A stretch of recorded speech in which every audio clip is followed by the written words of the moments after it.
What's so funny? Can you imagine the Byzantines laughing? Just like standing around, cracking jokes, laughing out loud. It's not quite something that we connect to the Middle Ages. It's mostly something that we connect to, sitcoms, TV shows, funny videos, stuff like that. But humor is very important, and it was very important for people even 1,000 or more years ago. There were some moments where the church wanted to negotiate the way that it was appropriate to have fun. So we do find decisions in the church councils in the 7th century where it was prohibited to make traditional jokes or to do theatrical performances. But this was repeated in the next council and the next council and in various smaller councils afterwards. So it somewhat meant that they didn't really listen and that they wanted to have fun. So they did. The Byzantines were very good at laughing at themselves, making jokes at how people tend to yawn or fall asleep if the priest is speaking for a long period of time in a church, or how when it's done they can rush out like they were rushing from the courthouse. They were also very good at making fun of the emperors, especially at giving them nicknames. So Constantine I was the Thick-Neck, Leo I was the Butcher, Anastasius I was Mismatched Eyes because he had eyes of different color. Constantine IV was Big Beard. Michael III was a drunkard. Romanus II was a pretty boy. And Michael VII was a penny pincher. I guess Emperor Mauritius got the worst deal, since people ridiculed him by putting a person in a black robe on a donkey to ride in the streets of Constantinople, and they put a garland of garlic on top of his head instead of a crown. It wasn't very popular, but it was funny. Although don't think that the emperors didn't fight back and get back to them in their own way. For example, Constantine IX had pits dug into his garden, so when he would invite guests to dinner, they would unexpectedly fall into them. This made them laugh very hard. Inventing stereotypes about foreigners or provincials, if you're from Constantinople, was a great deal of fun for the Byzantines. It kind of still is for a lot of people, I guess, but it had its own twist in the medieval times. So, if you met a Cilician, he would be considered hot-tempered. Cappadocian was characterized as stupid. Armenians were usually lazy. Turks, treacherous. And other foreigners, especially from the West, were just characterized as either drunk or with bad eating habits, and I don't know why, but often smelling of garlic.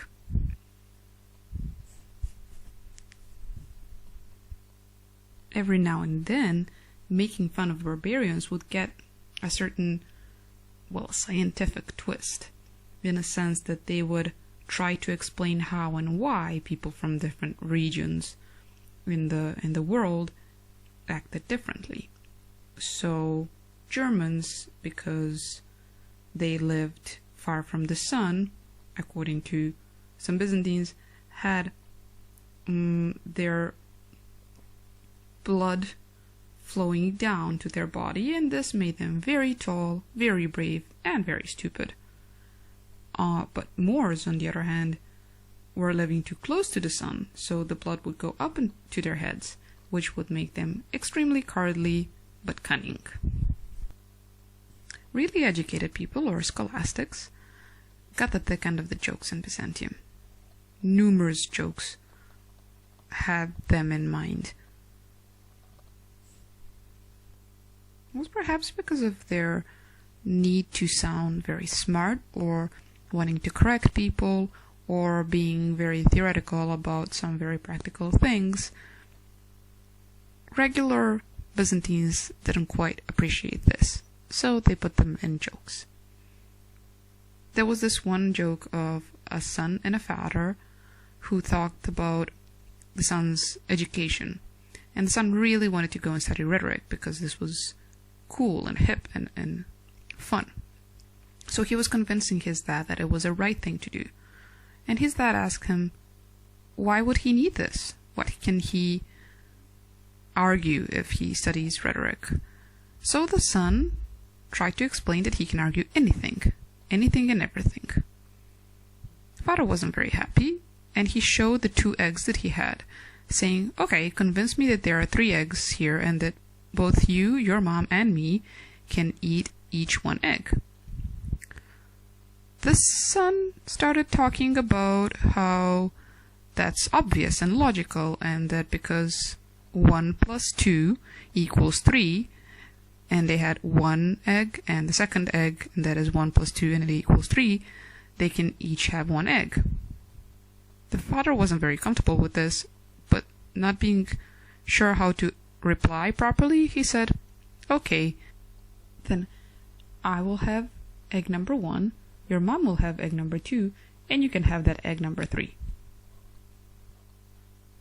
A lot of jokes about scholastics come from this old book of jokes the Byzantines had called Philogelos.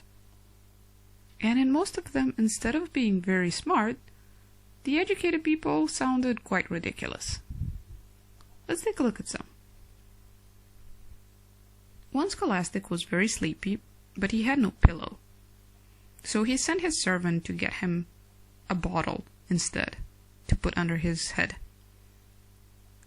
Having the bottle, he realized that it was firm and hard, and it doesn't really work well as a pillow. And his servant scratched his head and said, "Sir, I believe this is very hard." The scholastic said, "Right. Okay, so stuff it with feathers, and it will work."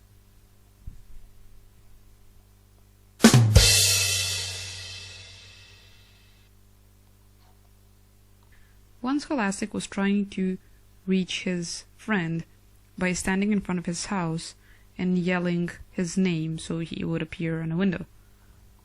A person passing by said, "He can't hear you, you have to yell louder." And the scholastic said, "Right." And he yelled, "Louder!"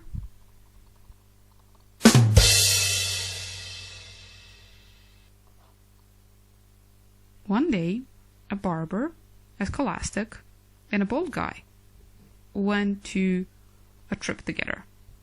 It was cold and dark, and they had to take care of their cargo, so they made a deal that they would sleep in shifts.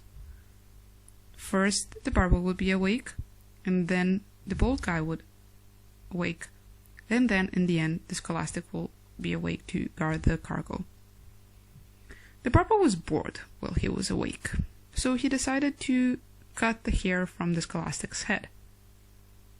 When the time came, he woke up the scholastic, saying, "It's your turn," and went to bed. The scholastic, sleepy and still quite fuzzy, touched his head and realized there was no hair, and he said, "Ha! The stupid barber woke the bald man instead of me."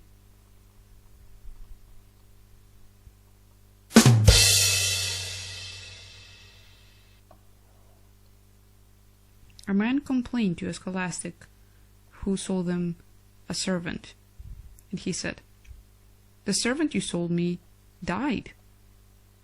And the scholastic replied, "That's funny. He did no such thing to me."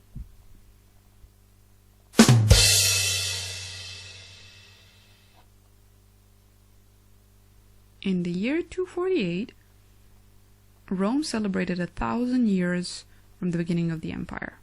There were great festivities, including sports and competitions and partying in the streets.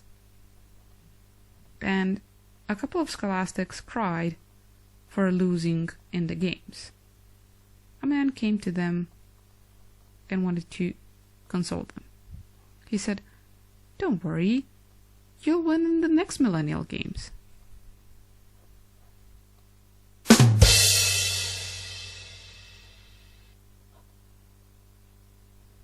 A man came to the barber who wouldn't stop speaking. As he sat down, this barber went on and on and on and on and on about everything, talking about this and that and this and that, and finally he asked his customer, "How should I cut your hair?" The customer said, "In silence, please."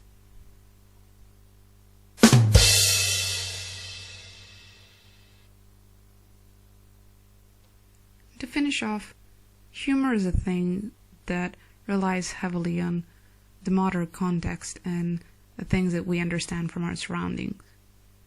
It might be a bit difficult to laugh with the Byzantines, but I hope that this little Byzantine open mic managed to get out at least a couple of laughs. Thank you for listening.